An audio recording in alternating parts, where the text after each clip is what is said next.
How's it going, guys? Welcome back to the channel. So this is part 2 of this build, putting this thing back together again with the BMW diff and stuff like that. However, I got a wee package through the post and I think, you know, this should be a wee bit more time dedicated into these because I've been looking forward to getting these. I got them shipped over from the States. It's IDS drag suspension. Buzzing. Let's get to this. Like I say, IDS import drag solutions. Rear coilover kit here for the RX7, and these are double adjustable, so we have rebound and we have compression, and just to get everything dialed in, you know, do slow-mos videos of the car doing launches and stuff like that, and seeing you know, how the back end reacts, because just now it bounces and it causes all sorts of traction issues. So having the tunability of these is definitely going to help me get this thing dialed in. So really looking forward to it, and yeah, we're going to get these things fitted up today. First things first though, in this video what we're going to be doing is we're going to be doing an intermediate bearing mount for the BMW prop. Just now I got rid of the Gaibo or Gibo, whatever it's called, and I've just put a solid spacer in, so I know the angle it needs to be at, and now I need to make a little bracket and weld that to the chassis of the car. And when that's done, I'm going to tighten up the back end, fit these shocks, and we're going to take the car for a little run.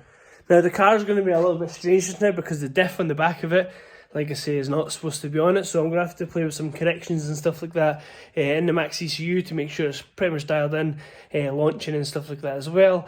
But not only that, it's going to one wheel peel. The diff I've got in it just now is actually a one-way diff, do you call it? It's an open diff basically, so it's probably going to spin one wheel. I have got the little type of blocks, LSD blocks, whatever it is.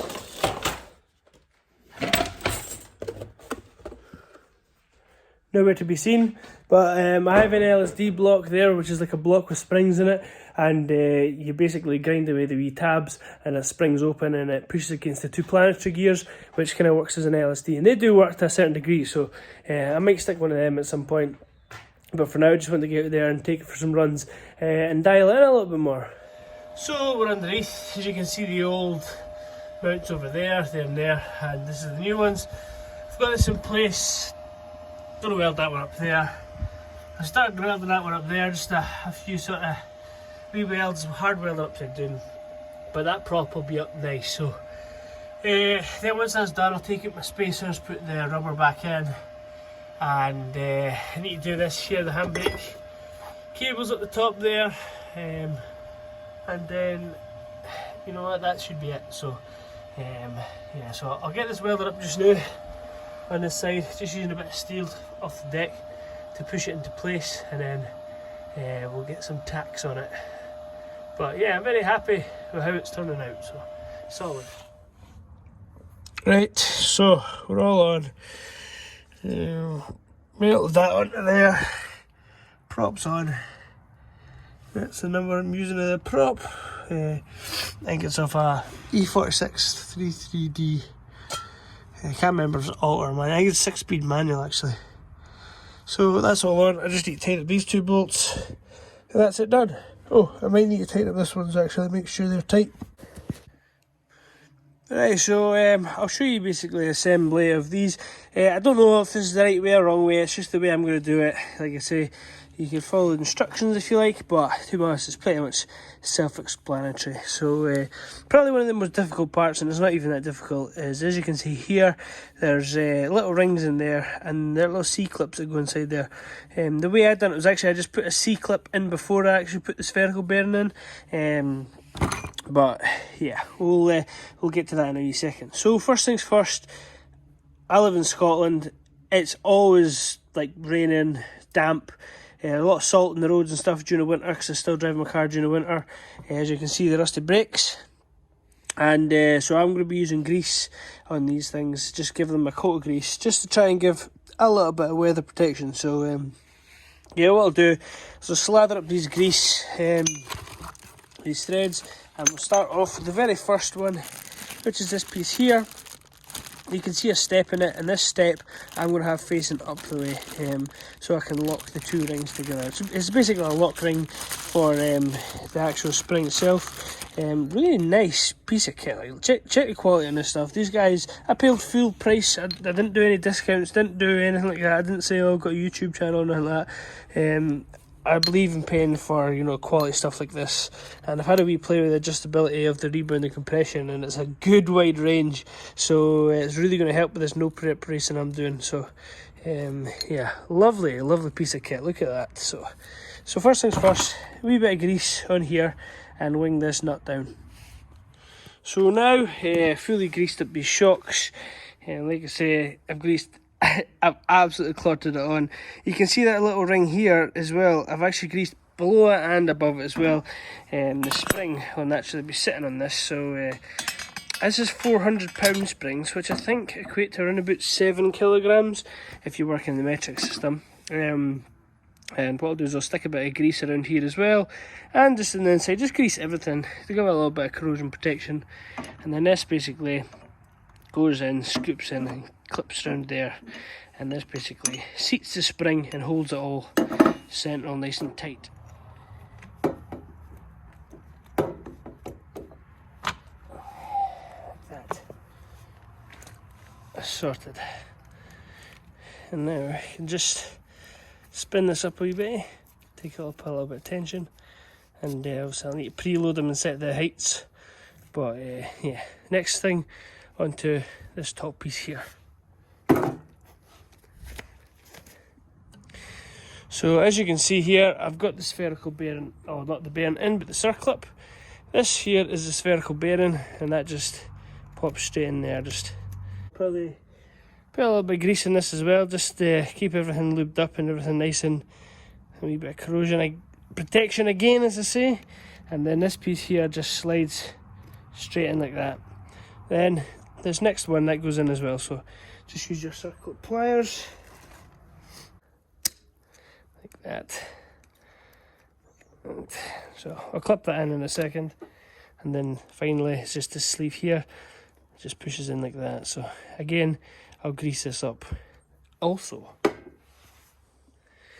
So the next stage, which is pretty much the last stage, is put these plates on the RX7.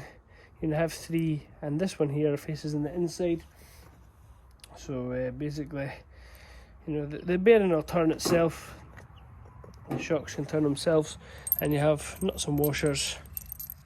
Obviously, washer on through here, washer on, then a nylock nut on the other side. And these are 19mm, and that'll sit on there nicely. And just snuggle up nice and tight. The bush stops it nipping up, and it's still nice and free when this is tight. So let's get on with that, and I'll smash that on just now. So this bearing is now on. You can see it's nice and free still, even though it's nice and tight up. Just the spherical bearing taking that away. And we have these bolts now, just 13mm, and they go through the top inside the car through here, and you just get the nut on the bottom. So they are anti-vibration, as you can see the serrations at the back, but I'll still give some grease on these too, and they'll be ready to stick on the car. And as if by magic, this is looking the real deal now, boys. So just need to get that up, the anti-roll bar, tighten on my bolts and stuff like that, and then put the wheels on and probably take the car for a wee drive. Make sure, well, it drives. So shocks are all in, nice and tight, and I've put them around about halfway just now, because I don't actually know where the right height will be, just as a guess. And both are the same, and anti-roll bars on. DCT cooler is all bolted up too. So now I just need to get the exhaust on, and I'm thinking about putting another wee exhaust box on it. So that'd be nice to get a little bit quieter for driving the thing on the street again. So because it is a street car, obviously. So there we have it, back on all fours again. I've just got my neighbour friendly silencer on the back there, but just going to tidy up some of these nuts and bolts, and I've charged up the laptop a little bit because I need to change the diff ratios in the ECU so the gearbox can calculate speeds and stuff like that properly, because it doesn't like it if you have inaccurate data. So chilling now, 7th gear. A wee bit upbeat to show like, you can see the speed she's doing, 50 mile an hour, just below 2000 RPM in 7th gear. So that is a massive difference, So I'm just cruising along here. We'll wait, go get some fuel from the petrol station and make sure everything's all okay. But so far, she's driving really, really good.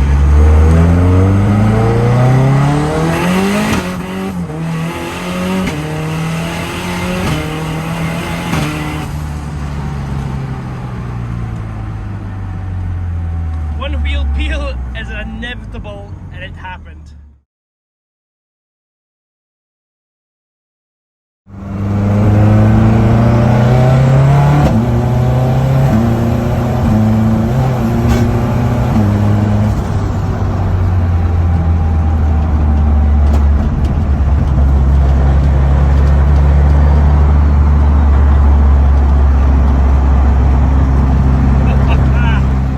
So that's me back home again. The car's going fantastic. I took it up to about speed limit, so say 70 mile an hour on the motorway, no vibration. So completely sorted that issue. I've done a couple of launches as well, but it's just inevitable it was going to happen. But I'm getting some serious one wheel peel. Like, I'm just spinning one wheel because of the open diff of the BMW. Now I hate welded diffs, but it might have to happen. I have got one of them LSD plates that you can put in, which is kind of like a fake sort of LSD. So we'll see. We'll see how it goes. I'm not going to buy anything fancy just yet. So, but yeah. So if I need to try and figure out what I'm going to do with this diff. Basically, when it starts to see this increase in wheel speed, it actually starts to think that the clutches are slipping in the gearbox. So it's not. It's just that it can't see what's happening with the rear wheel speed. And in this case it is actually raising up, but depends on which wheel it does spin. So but yeah, it's a rare success. Not been able to change the suspension yet, obviously, because the car just likes to tire up. But yeah, I'm having lots of fun with this. I cannot wait to get back into it. And that'll be happening in the next video. Something to do with the diff, and probably go and start doing some pulls and launches, and see if we can do a little bit of suspension tuning. Right guys, that's going to be it for me, and as always, thanks for coming along and watching the video, and your support means a lot, and we'll catch you in the next one. Cheers!